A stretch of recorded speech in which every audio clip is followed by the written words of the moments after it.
ओम नमः शिवाय। दोस्तों आज है ज्योतिष कक्षा 2, यानी पिछली कक्षा में मैंने आपको बताया था ज्योतिष के बारे में बेसिक नॉलेज कि हमारी राशियों के क्रमांक होते हैं 1 से लेकर 12 तक। ये राशि होती है, ये इनके राशि स्वामी होते हैं। तो ये आपने उम्मीद है लिख भी लिया होगा और आपको ये काफ़ी हद तक समझ में भी आ गया होगा। ये क्रमांक राशियों का निश्चित रहता है, सीरीज़ में ही रहता है। पहले मेष आती है, वृषभ आती है, फिर इस तरह से सारी फिक्स होती है।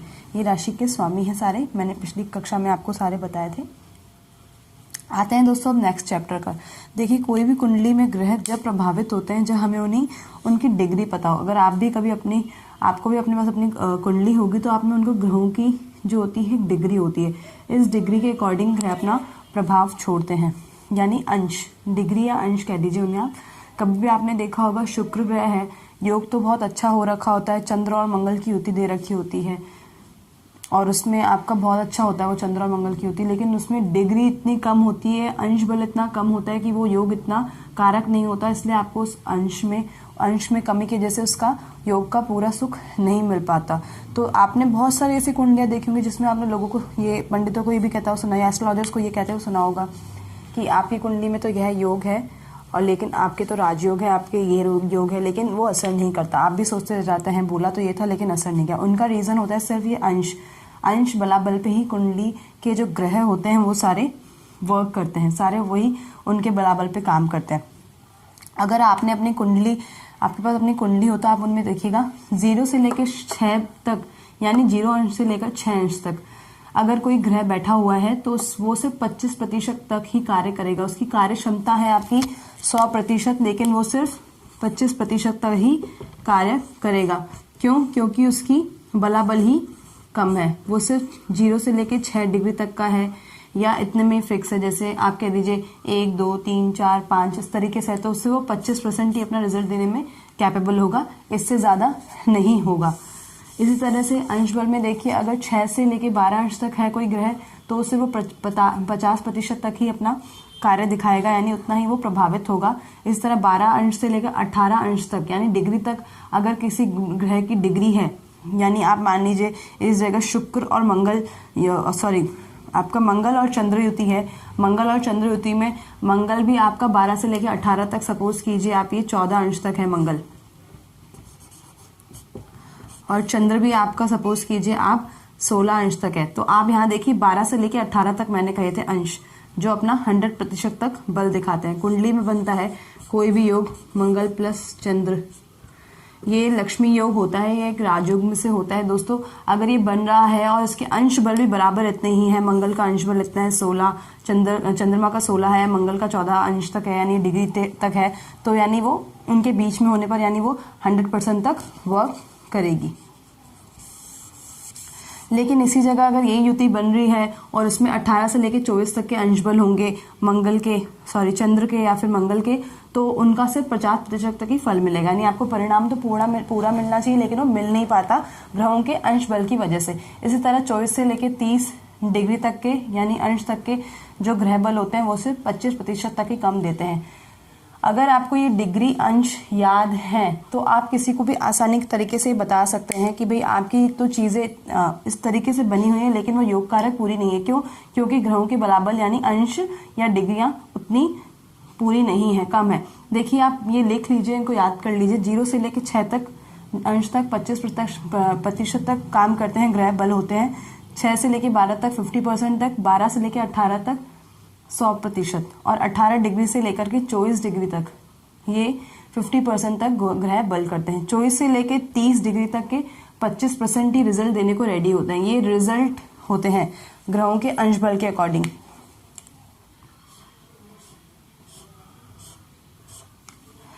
अगर ये आपको क्लियर है, आपके पास अपनी कुंडली है या किसी और की भी है और आप उनमें ग्रहों के अंश बल देख सकते हैं इस चार्ट को, सिर्फ एक छोटे सी सारणी को याद करके, तो आप उनको ये बता सकते हैं कि अभी आपको उनमें और कितना एफर्ट्स करना है, उनकी रेमेडीज क्या है, वो भी दोस्तों मैं आगे आपको बताऊंगी। अगर ग्रहों के अंश बल कम है और युति अच्छी बन रखी है, या फिर बुध सूर्य की है, या फिर सूर्य और शुक्र की है, लक्ष्मी नारायण युति है, तो फिर कैसे उनके अंश को बलाबल को हम बढ़ा सकते हैं, वो मैं आपको आने वाली वीडियो में बताऊंगी।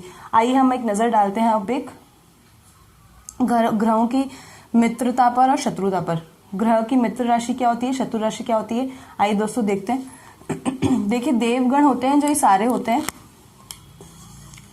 आपके जो देवगण होते हैं दोस्तों वो होते हैं, उनमें आते हैं मंगल, चंद्र, सूर्य और गुरु। ये सारे हमारे देवगण में होते हैं, यानी देव ग्रह होते हैं सारे। ये देव ग्रह ये होते हैं मंगल, चंद्र, सूर्य और गुरु। दानव ग्रहों में आते हैं आपके शुक्र, शनि, राहु, केतु। बुध जो होते हैं आपके ये वाले एक समग्रह होते हैं, यानी कि यहाँ देखिए मैंने लिख भी रखा है, बुध जो होते हैं आपके वो सूर्य के मित्र रहेंगे, गुरु के मित्र रहेंगे, शुक्र के मित्र रहेंगे, शनि के मित्र रहेंगे, राहु के मित्र रहेंगे और केतु के मित्र रहेंगे। लेकिन वो मंगल और चंद्र के एंटीपार्टी होते हैं, यानी कि एनिमी होते हैं। देखिए मैंने ई मेंशन कर रखा है, यानी ये इनके शत्रु होते हैं। मंगल और बुध एक दूसरे के शत्रु होते हैं, बुध और मंगल भी एक दूसरे के शत्रु होते हैं। इसी तरह चंद्र और बुध भी एक दूसरे के शत्रु होते हैं, बुध और चंद्र भी एक दूसरे के शत्रु होते हैं। यहाँ इस चीज को समझिए, अगर आपको सिर्फ देवगण, दानवगण और इनकी मैत्रुता यानी मित्रता समझ में आ गई तो आप बहुत इजीली डिफाइन कर सकते हैं कि आपकी कुंडली में जो नेक्स्ट मैं आपको चैप्टर बताने वाली हूँ वो योग कारक और मारक यानी योग कारक और कारक ग्रह, उन्हीं के अकॉर्डिंग हम बता पाते हैं कि हमारे ग्रहों की दशा क्या है, हमें क्या करना चाहिए, कैसे योग कारक और मारक ग्रह निकालते हैं। ये बहुत ही इंपॉर्टेंट चैप्टर है दोस्तों, बहुत ध्यान से देखने वाली चीज है, बहुत सिंपल है। आप देवगण लर्न कर लीजिए, मंगल, चंद्र, सूर्य, गुरु। दानवगण देख लीजिए, शुक्र, शनि, राहु, केतु। मंगल शुक्र के एंटीपार्टी होता है, चंद्र शनि के एंटीपार्टी होता है, सूर्य राहु के, इस तरह गुरु केतु के, यानी कि ये ग्रह एक दूसरे के एंटीपार्टी होते हैं। इन शॉर्ट अगर मैं आपको समझाना चाहूं तो मंगल शुक्र के भी एनिमी होते हैं, शनि के भी एनिमी होते हैं, राहु के भी एनिमी होते हैं और केतु के भी एनिमी होते हैं। इसी तरह अगर मैं इसका ले लूं सूर्य का, तो सूर्य भी इन चारों के एनिमी होंगे और गुरु भी इन चारों के ही शत्रु होंगे। इस तरह चंद्र भी शुक्र, शनि, राहु, केतु के एनिमी होंगे। लेकिन इसी के साथ साथ एक चीज बहुत इंपॉर्टेंट है याद करने वाली, बुध एक सिर्फ ऐसे इंडिविजुअल ग्रह हैं जो बाकी सबसे मित्रता रखते हैं, यानी समता और मित्रता रखते हैं। लेकिन सिर्फ यहाँ देखिए मैंने स्पेशली ब्लैक कलर में हाईलाइट कर रखा है, इसको बहुत ईजी समझना। मंगल और चंद्र के जो होते हैं बुध, वो एनिमी होते हैं, यानी बुध से मंगल और चंद्र की या मंगल से बुध की नहीं बनती है। तो दोस्तों इसी तरह सेम शुक्र है, अगर शुक्र की मंगल से भी नहीं बनेगी, चंद्र से भी नहीं, सूर्य से भी नहीं, गुरु से भी नहीं, यानी शुक्र इन चारों के एनिमी है, शनि भी इन चारों के एनिमी है, राहु भी इन चारों के ही एनिमी है, केतु भी इन चारों के ही एनिमी है। यानी यहाँ देखिए मैंने आपको लिख रखा है, ये एंटी पार्टी है, ये सारे देवगण हैं, ये सारे दानवगण हैं। जैसे कि आपको नाम से पता चल रहा है, देव और दानवों की शुरू से ही अगर आप देखेंगे हमारे साहित्यों में, हमारे सारे पुराने ज्योतिषी जितने भी आप अध्ययन करेंगे उनमें आपको देवता और दानव ही कभी बनती हुई नहीं दिखाई देगी। तो देखिए ये जो चार ग्रह हैं वो देवगण हैं, ये चार ग्रह ये दानवगण हैं, और इस तरह जो बुध होते हैं ये समग्रह है, यानी इनकी सबसे बनती है सिर्फ एक मंगल और चंद्र को छोड़ के। बुध की मंगल और चंद्र से शत्रुता होती है दोस्तों। अगर आपको यहाँ तक का पार्ट समझ में आ गया तो दोस्तों बहुत इजी रहेगा आपके लिए सब समझना, कोई बहुत टफ नहीं है। बेसिक चीज आपको ग्रहों की डिग्री देखनी है। पहले चैप्टर में आप ऑलरेडी लर्न कर चुके हैं राशि, उनके स्वामी, अभी ये डिग्रियां हैं, इनको 5 चीजों में आप बांट लीजिए, नंबर 1, 2, 3, 4, 5 करके, और इन्हें बहुत इजीली लर्न कर सकते हैं आप। 0 से लेकर 6 तक की 25 प्रतिशत तक की क्षमता होती है ग्रहों में बलाबल की। इस तरह 6 से लेकर 12 तक की 50% तक की होती है, 12 से लेकर 18 तक की 100% की होती है। अगर कोई भी ग्रह अपने अंश बल पर, इनमें से कोई भी ग्रह अपने अंश बल पर 12 से लेकर 18 डिग्री तक है दोस्तों, तो वो 100% तक अपना रिजल्ट देगा, चाहे वो अच्छा हो चाहे वो बुरा हो। इस तरह 18 से लेकर 24 डिग्री तक का जो ग्रह होगा वो 50% तक ही कैपेबल होगा अपनी क्षमता को, अपनी योग्यता को, उस ग्रह की जो भी नेगेटिव या पॉजिटिव जो भी चीज है उसको दिखाने के लिए। सेम ऐसे 24 से लेकर 30 अंश तक के 25% तक ही रिजल्ट देते हैं। नेक्स्ट आपको सिर्फ मैंने चैप्टर में समझाया देवगण क्या होते हैं और दानवगण कौन कौन से होते हैं। देवता और दानवों की नहीं बनती है, यानी ये सीरीज देवगण की दानव से एंटी पार्टी है। देखिए मैंने लिख भी रखा है, ये शत्रु हैं एक दूसरे के। सिर्फ एक बुध जो होते हैं उनकी सबसे मित्रता होती है लिविंग मंगल और चंद्र को छोड़ के। बुध जो होते हैं मंगल और चंद्र के शत्रु होते हैं। दोस्तों यहाँ तक का आप अपनी नोटबुक में नोट डाउन कर सकते हैं, बहुत इजीली तरीके से लर्न कर सकते हैं। मैं शॉर्टकट से शॉर्टकट आपको लर्न कराने की या बहुत ऐसे सूत्र निकाल रही हूँ जिससे आप इजीली लिख पाए, समझ पाए ज्योतिष को। देखिए क्योंकि ये बहुत ही विस्तार जनक सब्जेक्ट है, बहुत बहुत ज़्यादा बुक्स पढ़ने के बाद, अगर आप प्रैक्टिस करने के बाद अगर आप देखते हैं तो आपको समझ में आती है। लेकिन यहाँ मेरी एक छोटी सी कोशिश ये है कि आपको ज़्यादा प्रयास न करते हुए, अगर आप में से कोई भी इच्छुक है ज्योतिष सीखने का, तो बहुत ही ईजिली सीख सकता है। ये चैप्टर 2 है दोस्तों, इसमें मैंने आपको एक चीज़ सिखा दी ये वाली। तो आइए थोड़ा सा कुछ और देखते हैं।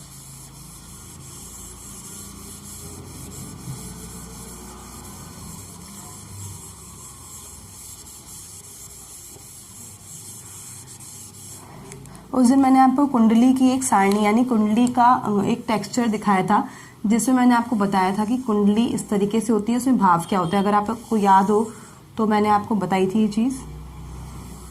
देखिए मेरी कुंडली तैयार हो गई और आपके पास भी होगी। अगर आप अपनी कुंडली देखेंगे तो उसमें इस तरह का एक टेक्सचर बना आता है, उसमें एक लिखा आता है लग्न, यानी लग्न कुंडली है। मैंने आपको बताया था ये प्रथम भाव है, ये द्वितीय भाव है, ये तृतीय, ये चतुर्थ, यानी एक भाव, दूसरा भाव, तीसरा, चौथा, पांचवा, छठा, सातवां, आठवां, नौवां, 10वां, 11वां, 12वां। ये भाव फिक्स रहते हैं सीरीज। जैसे आपको अगर कोई पूछे चतुर्थ भाव कौन सा है, तो आपको आंख बंद करके याद होना चाहिए कि चतुर्थ भाव ये 1 2 3 4। मैंने आपको प्रीवियस वीडियो में भी अपनी ये बताई थी चीजें। तो आपको रेंडमली चीजें लर्न होगी तो आप बहुत ही इजीली लर्न कर पाएंगे चीजों को, क्योंकि अगर मैं यहाँ पे नंबर मेंशन कर देती हूँ ना, तो आप उनको आगे आपको राशि भाव समझने में दिक्कत आएगा। अभी तो आपको सिर्फ लास्ट क्लास में मैंने ये समझाया था, ये प्रथम भाव है, द्वितीय भाव है, तृतीय भाव है, चतुर्थ भाव है, पंचम भाव है, षष्ठम भाव, सप्तम भाव, अष्टम भाव, नवम भाव, दशम भाव, एकादश भाव और ये द्वादश भाव होता है। देखिए दोस्तों, ये तो भाव हो गया यानी हाउस नंबर। इसको आप हाउस नंबर कह के भी लर्न कर सकते हैं। बहुत इजी होगा अगर इस तरीके से लर्न कर लेंगे आपको। लेकिन रेंडमली रैपिडली चीज़ें लर्न होनी चाहिए, ताकि आपको बहुत ही इजीली कोई भी अगर आपसे पूछता है या आप किसी कुंडली देखते हैं तो अपने ज्ञान में आपको वो चीज़ें लाने से पहले प्रैक्टिस करनी होती है। तो आपको अपना बढ़ाना पड़ेगा, बताना पड़ेगा कि चलिए कौन सा हाउस कौन सा है। छठा भाव कोई पूछ ले तो हाँ जी छठा भाव ये है, इस तरीके से। अब मैंने आपको उस दिन एक चीज़ बताई थी दोस्तों कि जो राशि क्रमांक होता है या राशियां होती है फिक्स होता है, इसे मैं लर्न करने को क्यों कहा था। तो आइए मैं इस पर एक विचार करती हूँ। यहाँ पे सपोज कीजिए मैंने 8 नंबर लिखा। अब यहाँ 8 नंबर लिख लिया, तो अब अगर आप किसी कुंडली देखते हैं यहाँ 8 नंबर है, तो आपको फटाफट से ये याद होना चाहिए 8 नंबर पे हमने कौन सी राशि होती है हमारी, वृश्चिक राशि। और वृश्चिक राशि का स्वामी कौन सा होता है, मंगल। तो यानी कि ये वृश्चिक लग्न की कुंडली है, जिसके राशि स्वामी कौन है, मंगल है। तो ये अगर 8 लिखा हुआ है तो आपको ये लर्न होना चाहिए। 8 नंबर पे कौन सी राशि आती है, वृश्चिक राशि आती है। और यहाँ पे 8 नंबर लिखा हुआ तो यानी वृश्चिक लग्न की कुंडली है, ठीक है। इसी अगर यहाँ पे 8 लिखा हुआ तो नेक्स्ट अगर आप बताइए तो नेक्स्ट क्या आएगा। यहाँ पे मैंने आपको बताया था इस तरीके से सीक्वेंस चलता है। तो देखिए 8 के बाद ये 9, 9 के बाद ये 10, 10 के बाद ये 11, 11 के बाद ये 12, 12 के बाद ये 1, 1 के बाद ये 2, 2 के बाद में 3, 4, 5, 6, 7 और वही फिर 8। देखिए बहुत इजीली हो गया ना ये लर्न करना। इसलिए मैं आपको कह रही थी ये अगर आपको राशियों के क्रमांक और उनके स्वामी लर्न है तो बहुत इजीली आप बता सकेंगे किस लग्न की कुंडली है ये। चलिए वृश्चिक लग्न की कुंडली। अब हम बात करते हैं 2 नंबर। यहाँ 2 नंबर है, तो देखिए ये 2 नंबर है। अगर आप इसमें देखते हैं आराम से तो ये हो गई वृषभ। वृषभ यानी दूसरे नंबर की राशि है, तो इसका राशि स्वामी कौन है, शुक्र है। इस तरह से आप भावों के राशि स्वामी भी बता सकते हैं। इस भाव का स्वामी कौन है, भावों के स्वामी को समझ, क्योंकि ज्योतिष देखिए अगर आप जैसे पढ़ते रहेंगे तो आपको और मतलब बुक्स वगैरह देखेंगे तो बहुत जटिल भाषा में उसका प्रयोग किया गया है। यहाँ बहुत शॉर्टकट्स में कुछ ऐसे लाइन जिससे आपको इजीली समझ में आ जाए। बुक्स में होगा आप पढ़ेंगे भावेश होगा, लग्नेश होगा, तो इस पंचमेश होगा, इस तरीके से होगा, तो आपको बहुत मुश्किल होगा समझने के लिए। तो इसलिए देखिए बहुत छोटी सी कोशिश है यहाँ आपको ये चीज समझाने के लिए। तो यहाँ पे मैंने आप देखिए 2 नंबर लिखा है। 2 नंबर पे कौन सी राशि है, वृषभ। तो वृषभ के राशि स्वामी कौन है, शुक्र। शुक्र राशि स्वामी वृषभ के। तो आपको ये पता होना चाहिए कि ये कौन सा हाउस है, पहले तो आप मुझे बताइए। सप्तम हाउस है। सप्तम भाव के स्वामी कौन है, शुक्र है। यहाँ के राशि स्वामी कौन है? शुक्र। आपको रैपिडली चीजें लर्न होनी चाहिए। ये भाव कौन सा हो गया? 7 के बाद ये 8वां भाव था। 8वें भाव में कौन सी राशि बैठी है हमारी? तीसरे नंबर पे देखिए, मैंने आपको बताया था मिथुन। अब मिथुन की राशि स्वामी कौन है? बुध। तो इस तरह से अगर आप ये छोटी छोटी चीजें लर्न कर लेते हैं तो आपको बहुत ईजी होगा नेक्स्ट और चैप्टर समझने में। नेक्स्ट चैप्टर में मैं आपको सारे भावों के जो सारे भाव किस लिए कौन सा भाव होता है उसका समझाऊंगी। लगन भाव क्या होता है, द्वितीय भाव क्या होता है, तृतीय क्या होता है, भावों से क्या रिलेट होता है। जैसे ये चौथा भाव है तो सुख भाव होता है, सप्तम भाव होता है पति पत्नी या पार्टनरशिप का। इस तरीके से आपको मैं बहुत अच्छी तरीके से इसको एक्सप्लेन करूंगी। भाव किस लिए कौन सा कारक होता है, हमारे किस चीज का कारक होता है। लग्न हमारे शरीर का, हमारे शरीर की बनावट का, हमारा पूरा जो शरीर होता है किस तरीके का होता है, हमारे नेचर का, तनुभाव कहते हैं इसको। तो इस तरीके से पूरा विस्तार समझाने की कोशिश करूंगी। उसके बाद मैं आपको नेक्स्ट चैप्टर जो लूंगी योग कारक और मारक। बहुत ही इंपॉर्टेंट चैप्टर है धीरे धीरे, लेकिन उससे पहले आपको बेसिक्स लर्न होने चाहिए। क्रमांक, राशि, राशि स्वामी। अभी जो मैंने आपको डिग्रियां लिखवाई थी वो देव राशि और दानव राशि। शत्रु राशि कौन से है? देव और दानव एक दूसरे के शत्रु होते हैं सारे ही, लेकिन बुध सिर्फ एक ऐसे ग्रह होते हैं, बाकी सबसे तो उनकी मित्रता होती है, लेकिन केवल मंगल और चंद्र से उनकी शत्रुता होती है। और दानव और देव जो राशियां कभी भी एक दूसरे की मित्र राशि नहीं होते, वो हमेशा शत्रु राशि ही होते हैं। तो इस तरीके से अगर आपको वो लर्न है तो उसके आगे जो नेक्स्ट चैप्टर है योग कारक और मारक का, ग्रहों की स्थिति का, वो भी मैं आपको बताऊंगी, जिससे अपनी कुंडली बहुत ही इजीली समझ सकते हैं। होपफुली आपको ये वीडियो बहुत अच्छी लगी होगी। तब तक के लिए प्रणाम। ओम नमः शिवाय।